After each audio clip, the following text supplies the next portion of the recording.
Pagi ini kita akan bersama-sama membaca firman Tuhan yang terambil dari kitab Ayub pasal 42 ayat 1 sampai ayat 6. Ayub pasal 42 ayat 1 sampai 6. Kita akan membacanya saling sahut bersautan. Saya akan awali ayat yang pertama dan kedua, jemaat ayat ketiga, dan seterusnya bergantian sampai tiba ayat 6. Maka jawab Ayub kepada Tuhan, "Aku tahu bahwa Engkau sanggup melakukan segala sesuatu, dan tidak ada rencanamu yang gagal." Ayat 3. Ayub 42 ayat 3. Firman-Mu, siapakah dia yang menyelubungi keputusan tanpa pengetahuan? Itulah sebabnya, tanpa pengertian aku telah bercerita tentang hal-hal yang sangat ajaib bagiku dan yang tidak kuketahui. Firman-Mu dengarkanlah, maka akulah yang akan berfirman. Aku akan menanyai Engkau supaya Engkau memberitahu aku. Ayub 42 ayat 5, hanya dari kata orang saja aku mendengar tentang Engkau, tetapi sekarang mataku sendiri memandang Engkau. Oleh sebab itu aku mencabut segala perkataanku, dan dengan menyesal aku duduk dalam debu dan abu. Kapot lecha Adonai Elohenu kapot lecha. Segala kemuliaan ya Adonai Tuhanku, kemuliaan bagimu. Saudara yang dikasihi Tuhan, dalam sastra kitab Ayub, kesimpulan itu ditaruh di depan. Yang kita baca ayat 1 dan 2 adalah kesimpulan. Begitu juga kitab Mazmur, susunan sastranya hampir sama. Kalau saudara membaca Mazmur ayat 1 dan 2, itulah kesimpulan dan sekaligus menjadi judul. Dan baru ketiga masalah, persoalan, pergumulannya. Karena itu kita akan langsung saja masuk pada ayat yang ketiga. Dikatakan di situ, firman-Mu, siapakah dia yang menyelubungi keputusan tanpa pengetahuan? Itulah sebabnya tanpa pengertian aku telah bercerita tentang hal-hal yang sangat ajaib bagiku yang tidak ku ketahui. Kehidupan Ayub menceritakan hidup ini penuh rahasia, misteri. Dan ada juga realita yang kadang-kadang kita tidak mengerti. Karena itu ketika orang ada persoalan, jangan sok nasihat. Ya, Pak, termasuk pendeta, tidak bisa mengerti. Kita merencanakan hidup ini, saya percaya tidak ada yang sembarangan. Pasti merencanakan hal yang baik. Tapi realitanya, kenyataan yang kita hadapi seringkali di luar pikiran kita. Ketika kita merencanakan pernikahan, gak ada yang berpikir mau bercerai. Gak ada. Tapi kenyataan tidak dapat dipungkiri. Orang berakhir rumah tangganya dengan bercerai. Kita tidak mengerti. Begitu juga kita ambil studi bidang sesuatu.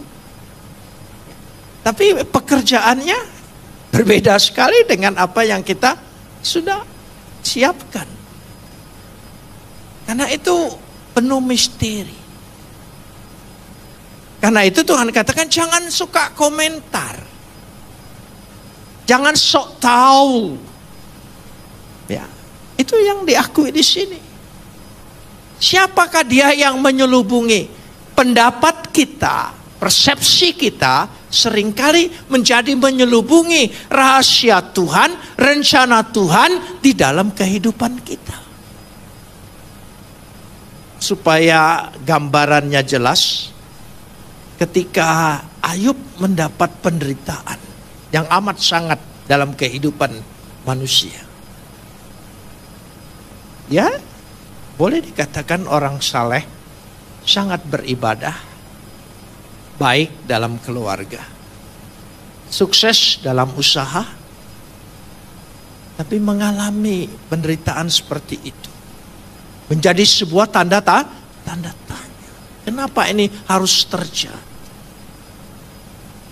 Dia punya 3 teman yang bijaksana, ahli dalam berpikir, dalam astronomi, dalam segala sesuatu. Ternyata keahlian manusia tidak bisa menebak hidup itu. Karena kita belum pernah punya pengalaman hidup. Saya kasih contoh. Ada yang punya pengalaman hari Senin yang akan datang besok. Kita tidak tahu. Hari ini kita duduk di sini. Kita tidak tahu. Karena itu misteri. Yang tahu kehidupan itu Tuhan. Karena yang memberikan kehidupan. Saya kasih contoh begini. Saya lahir bukan sebagai orang Kristen. Karena membaca Alkitab secara pribadi, bukan diajak orang atau berdiskusi dengan orang, mempelajari sendiri. Ketika saya membaca Alkitab untuk menyelidiki dan mempelajarinya, pada Yohanes 1 ayat 1, Tuhan buka pikiran dan hati saya. Karena dalam kepercayaan agama saya yang lama, saya percaya Isa Al-Masih itu adalah kalamnya Tuhan dan rohnya Tuhan. Tapi hanya sampai di situ. Nah, dia hanya seorang sampai di situ. Tapi ketika saya membaca Yohanes 1 ayat 1, pada mulanya adalah firman, kalam. Dalam Alkitab masih tahun 72-an, terjemahannya itu kalam. Dia adalah kalam. Dia adalah firman. Firman itu bersama-sama dengan Tuhan. Lembaga Alkitab menerjemahkan Allah. Silahkan. Dan firman itu adalah tuh. Di situ baru terbuka hati saya. Sehingga saya mengambil keputusan tanpa bimbingan untuk percaya pada Yesus. Dan saya sampaikan keputusan saya ini baik kepada teman maupun kepada lingkungan saya waktu itu, dan membuat geger. Akhirnya saya ditangkap. Dianggap memberikan kekacauan. Pada waktu itu belum ada undang-undang seperti sekarang tentang pelecehan umat agama, tapi waktu itu adalah subversi. Pempres 11 tangkap sebagai tahanan politik. Waktu ditangkap saya tidak mengerti. Lalu di mana Tuhan? Kenapa Tuhan tidak bela? Menjadi tanda tanya bagi saya. Di mana dia? Jangan-jangan pilihan saya ini salah. Kan saya tidak korupsi, tidak menipu. Saya hanya dari tidak percaya menjadi percaya. Di mana pembelaannya? Di mana dia? Ada tanda tanya. Saya bertanya dengan doa, tidak ada jawaban. Sampai hari ini kalau saya berdoa tidak ada jawaban. Ada suara di telinga saya, "Hei Yusuf Roni," nggak ada, saudara. Saya belum tingkat itu. Saya masih tingkat bawah-bawah saja, saudara. Yang tingkat itu sudah luar biasa, tingkat dewa. Hening, tidak ada jawaban. Kecewa. Tapi perlahan hati saya dikuatkan. Hati saya dihiburkan. Acap kali saya berpikir, acap kali saya bimbang dan ragu, selalu diingatkan Tuhan, keselamatan itu hanya ada dalam Yesus. Tidak seorang pun pernah melihat Tuhan. Memang betul, Tuhan tidak bisa dilihat karena dia roh, gaib. Tapi anak yang ada di pangkuannya, kata anak di sini bukan hubungan biologis ya. Anak ada bapak, ada ibu. Enggak. Anak kunci mana ibunya, bapaknya? Ada, enggak. Kenapa enggak ditanya? Anak tangga juga enggak ada ibu bapaknya. Kenapa enggak ditanya? Karena itu hanya bahasa simbol. Jadi kata anak di pangkuan bapak itu secara simbolis bahwa satu-satunya yang keluar dari bapak hanya anak. Itu bahasa simbolis. Dialah yang menyatakannya. Jadi lewat dia saya kenal Tuhan. Lewat dia saya kenal kasih Tuhan. Lewat dia saya kenal keselamatan yang Tuhan berikan kepada saya. Saya percaya. Tapi saya harus menjalani penjara. Penjara di zaman itu 1 tahun, 2 tahun tidak boleh dibesuk. Keluarga tidak tahu saya ditahan di mana. Karena tidak ada di kantor polisi. Tahanan saya di Laksus Kopkamtib RTM, rumah tahanan militer. Ditangkap di sana. Berdoa. Membaca Alkitab, banyak sekali mujizat-mujizat. Wah, semangat kan? Ada malaikat datang ke penjara Petrus, Paulus. Saya berpikir seperti itu juga. Gak ada malaikat datang. Kenapa Tuhan biarkan? Tidak boleh membawa bacaan apapun kecuali Alkitab. Saya baca terus Alkitab ini. Saya pikir kalau tamat 1 kali mungkin bebas. Perkiraan saya. Apalagi kalau saya baca kitab Wahyu hanya beberapa hari saja engkau akan ditahan. Saya pikir ya beberapa hari boleh, tapi lewat hari saya jadikan minggu. Lewat minggu saya jadikan bulan. Ada 10 hari itu. Lewat 10 bulan saya tidak berani lagi menerjemahkannya. Karena saya takut jadi 10 tahun. Terus begitu bergumul. Rupanya Tuhan mengajar. Selama saya berada dalam penjara, saya menyelesaikan 25 kali baca Alkitab ini. 25 kali. Akhirnya isinya hampir seluruhnya saya mengerti. Rupanya Tuhan ingin mendidik saya. Saya waktu ditangkap sedang sekolah pendeta di Batu Malang, di I3, Institut Injil Indonesia Batu Malang. Saya sedang sekolah pendeta. Kenapa Tuhan tidak biarkan saya sekolah selesai dulu, jadi pendeta, dapat gelar STH? Ini enggak.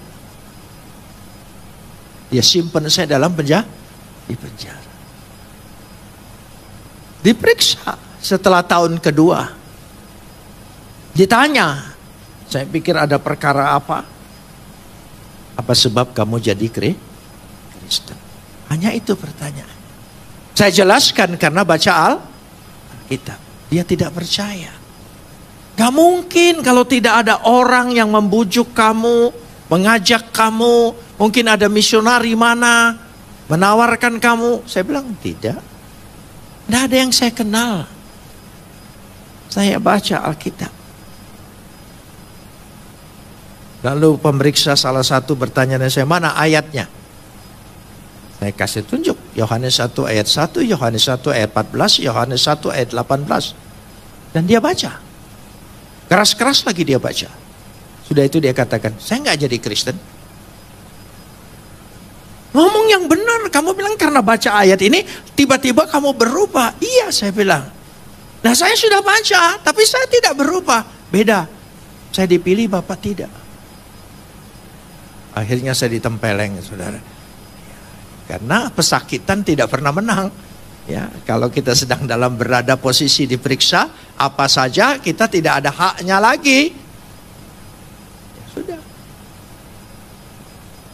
Tuhan izinkan itu terjadi. Sehingga dengan demikian, Kadang-kadang iman itu bergumul, benar tidak, benar tidak, benar tidak. Tapi terus dikuatkan hari lepas. Pemeriksaan yang paling menyiksa, termasuk di strum. Saya pernah di strum. Pingsan. Digotong ke kamar, dibantu oleh teman-teman sekamar untuk menyadarkan saya. Pakai minyak angin PPO. Zaman dulu ada PPO, sekarang mungkin tidak ada lagi. Habis 1 botol sampai merah hidung saya, baru sadar. Besok malam, kalau di strum tuh malam, karena supaya kantor tutup, jadi tidak ada saksi. Strum lagi, bolak-balik. Kalau orang di strum suruh ngaku, saya di strum suruh nyangkal. Sudah. Waktu saya sekolah di Batu Malang tahun 74 itu dinginnya luar biasa. Dan saya punya penyakit dari tubuh saya yaitu rematik. Kalau sudah dingin, sendi-sendi saya itu bengkak. Saya masih ingat waktu itu suka dipolesin oleh remason, ya, gak pernah sembuh. Tapi sejak disetrum sembuh total. Sampai hari ini. Jangankan Batu Malang, Holland yang dingin sekalipun nggak ngepek. Sembuh. Sekarang saya tanya, apa ketika orang nyetrum itu ingin menyembuhkan rematik saya? Tidak, dia ingin membinasakan kita. Itulah hidup misteri. Hidup itu misteri. Jadi bagaimana harusnya? Makanya ayat ini berkata, jangan tanya manusia. Sehebat apapun teman-teman Ayub, pendapatnya keliru. Ada orang kehilangan suami, kehilangan istri, kehilangan anak, kehilangan orang tua. Baru nikah yang masih baru, harus ditinggalkan oleh suaminya, harus menjadi janda. Satu pertanyaan. Dan kita ingin sok nasihat, nggak bisa, jangan. Saya setiap kali orang mengeluh begitu, saya selalu diam dan berdoa dalam hati, Tuhan, hanya Engkau yang tahu, kuatkan dia. Saya tidak mau sok tahu. Sebab kita yang tidak mengalami enak saja ngomong sabar, ya, Tuhan kasih kekuatan, enak karena kamu tidak mengalami. Tapi orang yang mengalami, dia mempunyai pergumulan yang luar biasa. Akhirnya saya mengerti. Tuhan mempersiapkan saya untuk menjadi hambanya. Dan rencana Tuhan tidak gagal dalam hidup saya ketika memilih saya untuk percaya kepadanya, menjadi alatnya sampai hari ini. Dan saya yakin selamanya tidak akan gagal. Jadi ada rencana. Dalam hidup kita ini rencana Tuhan. Amin. Katakan, dalam hidupmu ada rencana siapa? Engkau boleh merencanakannya. Tapi kadang-kadang bersilang jalan antara rencana kita dengan rencana Tuhan. Kadang-kadang kita tidak tahu di mana titik temunya. Misteri. Karena itu jangan mengatakan itu akhir segala-galanya. Bukan. Apapun yang terjadi dalam hidup kita itu bukan akhir segala-galanya. Masih ada rencana besar Tuhan di dalam hidupmu yang tidak akan gagal. Katakan amin. Ya, beri kemuliaan bagi dia. Tidak akan gagal. Rencana Tuhan. Karena itu pendapat-pendapat kita yang sering dikatakan ayat 3b, itulah sebabnya tanpa pengertian aku telah bercerita tentang hal-hal yang terlalu ajaib bagiku. Higati, kata bercerita di sini berpendapat. Kemungkinan-kemungkinan. Kita kan memang kita ingin menasihati Tuhan. Karena itu ayat 4 kuncinya rahasia kehidupan itu ada pada firman Tuhan. Katakan amin. Ayat 4. Firman-Mu dengarlah, maka akulah yang akan berfirman. Jelas dikatakannya. Shemana, dengar aku. We anochi, aku. Adonai, Adaber yang berfirman. Tuhan yang berfirman. Bukan kita yang berfirman. Makanya Tuhan tantang pada ayat yang ke-4b. Coba. Aku akan menanyai engkau supaya engkau memberitahu aku. Kalau engkau memang sok tahu, lebih pintar, lebih segalanya. Coba kata Tuhan, ajarin aku. Hidupmu itu harus bagaimana? Seringkali. Saya mau kasih contoh yang real saja. Pada waktu ditahan kedua, belum diadili. Saya diadili setelah 5 tahun lebih ditahan. Lebih tahun. Tahun ketiga baru boleh besuk. Setelah istri saya boleh besuk, yang sebelum besuk itu hanya kiriman. Itu boleh kiriman. Tahun kedua lebih itu ada berapa bulan boleh kiriman masuk. Belum keluarga ketemu, kiriman saja. Saya masih ingat kiriman istri saya. Setelah 2 tahun tidak ada kontak lebih, hidup atau mati, di mana dia, dan dia juga tidak tahu di mana saya. Kirim. Saya masih ingat kiriman istri saya. 1 kotak besar, ya, sudah dibongkar semua, dibuka semua. Yaitu roti Kong Guan An yang segi 4 itu. Sabun mandi Kamai, odol Pepsodent, dan beberapa abon dan sebagainya dia bikin. Makanya saya kalau lihat roti itu suka trauma. Karena tiap bulan dikirim, bertahun-tahun makan itu terus saudara ya. Lalu sudah lama sekali tidak pakai odol. Sikat gigi itu sudah bercabang begitu. Karena semua teman juga tidak boleh dibesuk. Bukan hanya saya satu-satunya, seluruhnya. Saya termasuk dianggap tahanan politik yang mungkin lebih ringan. Ya, tahun kedua, tahun ketiga baru boleh besuk kiriman barang. Waktu dikirim pertama kali memakai odol, nikmatnya luar biasa. Makanya ingat ketika saudara pakai odol, ya, kalau tidak merasakan nikmatnya, saya doakan supaya ditahan jadi tahu arti nikmatnya. Nikmat. Kayaknya tidak mau kumur-kumur. Nah, istri saya pikir odolnya besar, sebulan cukup. Tidak, karena diminta oleh teman-teman. Ya, seminggu habis. Sampai odol zaman dulu kan pantatnya kan bisa dibuka begitu. Jadi dikorek-korek begitu saudara. Ya pakai. Sudah karena tidak ada odol lagi, tidak enak mulut ini. Saya mulai berdoa dengan Tuhan. Tuhan, tolong ingatkan istri saya supaya siapa tahu walaupun bulannya masih lama, dia segera Saya minta odol Tuhan. Waktu mau mengucapkan minta odol dengan Tuhan, saya tidak tega. Karena saya orang Protestan, tidak pernah diajar minta yang kecil-kecil. Minta doa syafaat yang besar, besar semuanya. Masa Tuhan ngurusin rasanya kan tidak enak saudara. Tapi ya karena butuh, Tuhan tolong odol lah. Tapi dalam pikiran saya, istri saya kirim. Jadi saya mengimani, istri kirim, istri kirim, istri kirim, istri kirim. Loh, iman dengan iman-imanan itu beda saudara ya. Jadi saudara jangan sampai percayakan Tuhan. Engkau sakit, Tuhan pasti tolong, pasti sembuh. Amin. Doa. Tapi jangan sembuh, sekarang sembuh, sekarang sembuh.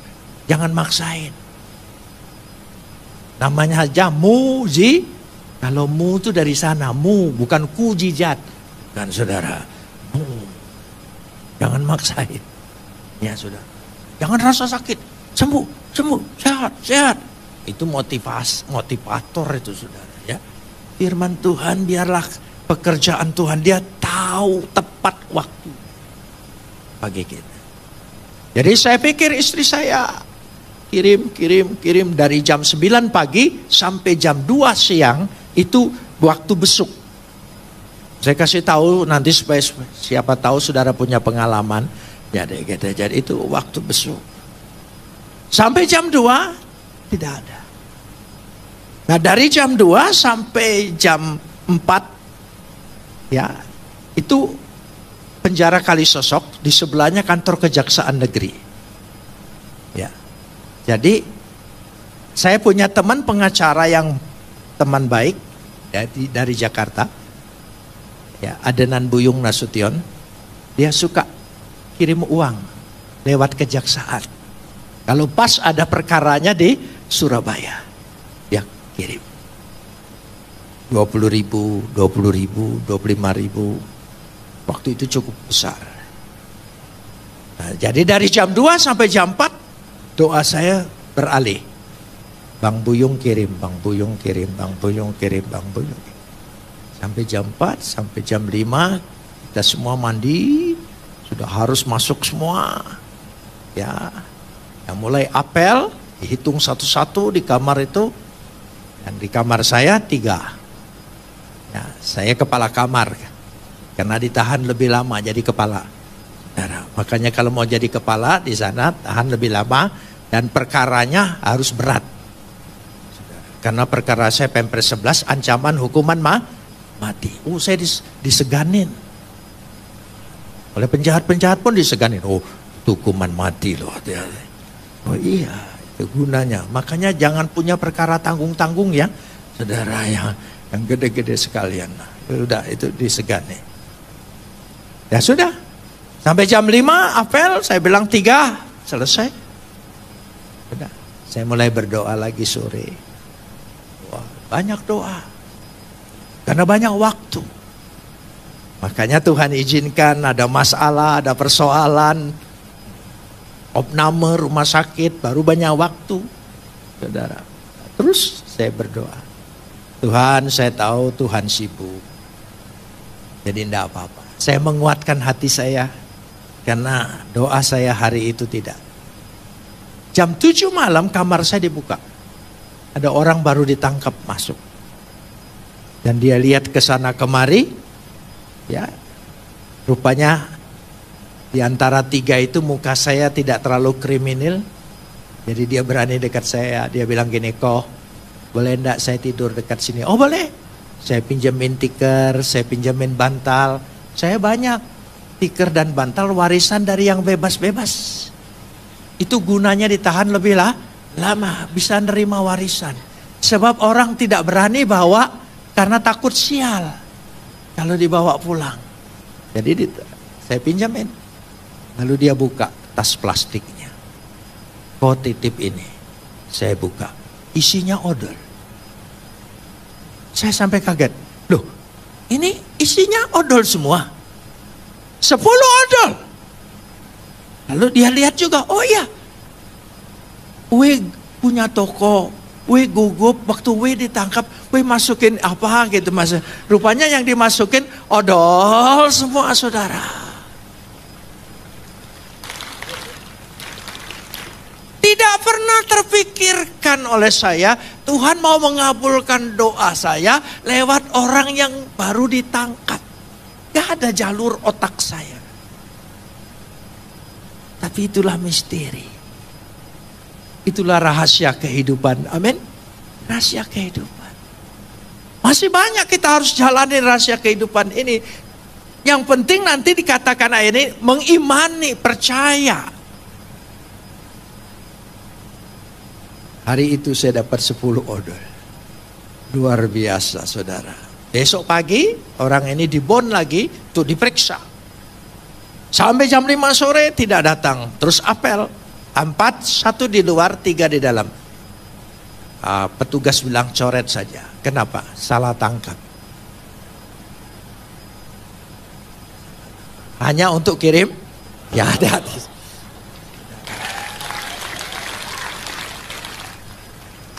Mau dipecahkan dengan apa? Itulah arti rahasia rahasia kehidupan. Nggak ngerti. Waktu saya baru menikah, teman-teman saya, karena saya termasuk dianggap banyak pacarnya. Ini aja sudah 78 ini. Dulu masih muda saudara ya. Jadi ketika saya menikah, teman-teman saya dulu berkata, paling lama dia setahun. Paling lama. Ternyata sudah 54 tahun lebih. Pasangannya tetap sama. 54 tahun. Lalu apa rahasianya? Saya sendiri tidak ngerti. Yang penting saya jalanin. Ya, kadang ngambek, kadang ini, kadang sudah, aduh kayaknya udah angkat tangan ini. Kayaknya aduh sudah salah kawin ini. Ya, tapi apa yang menguatkan? Dua hal saja. Satu, waktu kita berjanji berdua, janji itu di hadapan siapa? Nah itu saja. Tolong diingat, janji itu di hadapan siapa? Berarti ketika kita melanggar siapa? Itu saja. Ingat, ketika apapun persoalan, wah banyak masalahnya. Ya. Dari sebelum menjadi pendeta, sudah jadi pendeta, masalah tetap sama. Gak mungkin rumah tangga pendeta, sabar, kasih, senyum-senyum semua. Bohong itu saudara ya. Gak mungkin, ngambek-ngambek lah. Lebih mudah emosi dengan orang sepasang daripada dengan orang lain. Ayo. Orang lain kita bisa nahan emosi. Dengan pasangan, gak bisa nahan emosi. Bisa. Itu yang terjadi. Sudah. Yang kedua, ketika kita menikah diberkati, dua menjadi satu. Kita dipersatukan siapa? Sekali lagi, kita dipersatukan siapa? Jadi kalau kita setiap ada masalah, ada persoalan, ada hal apa yang kritis bagaimanapun, ingat, aku dipersatukan oleh Tuhan. Itu yang menguatkan terus menerus untuk bertahan. Nanti bulan April 55 tahun. Ya. Ya. Tapi kalau ditanya siapa istriku, sampai hari ini aku nggak tahu. Misteri. Perempuan itu misteri. Jangankan hidup, perempuan saja misteri saudara. Nggak ngerti saya deh. Saya pikir makin lama makin tahu. Kita makin tahu. Enggak, makin enggak tahu. Makin enggak tahu. Oh iya, kenapa? Karena waktu Hawa diciptakan, Adam disuruh tidur. Jadi kita tidak mengerti siapa dia.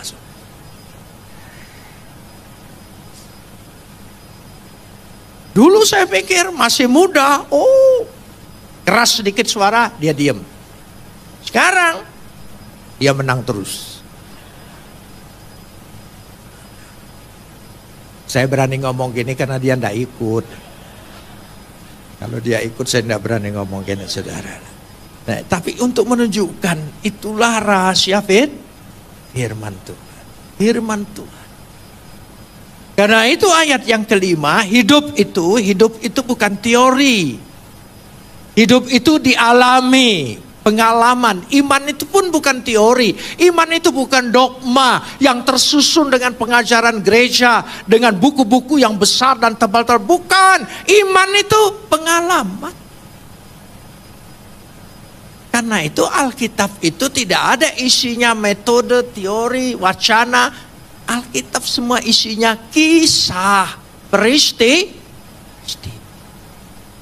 perjalanan hidup, pengalaman hidup. Karena itu ayat yang kelima, hanya dari kata orang saja aku mendengar tentang engkau. Tetapi sekarang, tolong sambung, mataku sendiri memandang engkau. Kata mendengar pakai telinga, hanya mendengar, tetapi mata artinya mengalami. Mengalami. Jadi dikatakan we'ata eni ra'ata. Dan aku telah memandang dan melihat engkau mengalami terus. Untuk mengalami dengan Tuhan, untuk mengalami dengan iman, maka hidup itu perlu mengalami masalah, persoalan, pergumulan. Amin. Supaya kita tahu Tuhan itu nyata. Dari situ saya belajar. Dari hal yang kecil apapun yang kita minta, Tuhan pasti dengar. Tuhan pasti kabulkan. Amin. Saya percaya betul. Jadi dianggap orang agak cengeng, gak soal. Sakit perut aja saya berdoa, saudara. Tuhan tolong. Pasti Tuhan sembuhkan. Amin. Itulah bergantung, berserah dengan Dia. Karena itu ada pertobatan yang total. Jika engkau sudah berpendapat tentang hidupmu, bahwa hidup kita ini seolah-olah sia-sia, seperti menjaring angin. Ayat yang ke-6 kita baca. Ayat yang 6. Oleh sebab itu aku mencabut perkataanku, dengan menyesal aku duduk dalam debu dan aku mencabut seluruh perkataanku.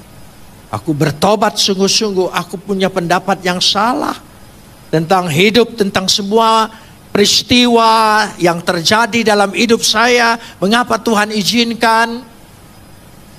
Itu bahasa kita kan? Tuhan izinkan, enak aja, belum tentu itu izin Tuhan. Belum tentu. Kita berpendapat, kita yang berpendapat karena takut nyalahin Tuhan. Gitu. Jadi kita pendapat ini izin Tuhan. Dari mana saudara? Ya, itu pendapat kita. Pokoknya tidak usah berpendapat banyak-banyak. Lebih baik ayat yang ke-1 dan yang kedua. Kita lihat. Lalu jawab Ayub kepada Tuhan. Ayat yang kedua. Aku tahu bahwa engkau sanggup melakukan segala sesuatu dan tidak ada rencanamu yang gagal. Saudara mengimani, amin. Saya tahu, coba perhatikan ayat yang kedua. Aku tahu bahwa engkau sanggup melakukan segala sesuatu dan tidak ada rencanamu yang gagal. Saudara mengimani?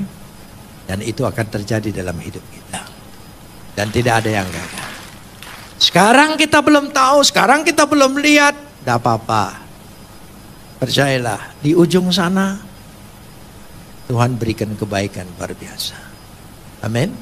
Saya berpikir dulu mungkin hidupku akan berakhir di sini. Tapi tidak. Sampai melihat cucu besar-besar, sudah kerja-kerja, sudah tamat sekolah semua. Ya, tapi karena cucunya banyak laki jadi belum dapat mantu.